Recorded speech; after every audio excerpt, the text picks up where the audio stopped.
Welcome back to What's in My Bag. These are items that I use in my packing videos, but I wanted to spend a little time on each one of them to give you more information about them.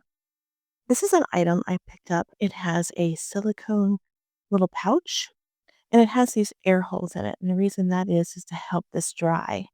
It has a awesome little carabiner on it so I can hang it from my backpack or my bag, my tote bag. Is the towel. As you can see, it's not really big. But I will say it is big enough. I have used this on a dirty picnic table to lay it down so I have a clean surface.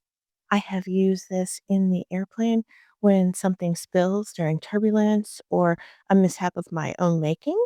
Um, it gives me something I can wipe something up with. I have used this on a tour where it has been quite warm. I will put this in water and wring it out because it dries pretty fast, but it releases a cooling effect. So it's great to have on tours, especially if you're going to do some hiking.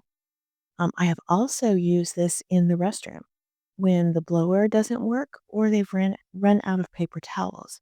So this little handy microfiber towel is very nice to have in my bag. We appreciate you sticking with us to the end of this video.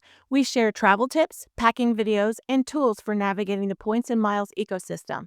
If this interests you, don't forget to subscribe to our channel so you don't miss out. Have a great day, and we will see you next time.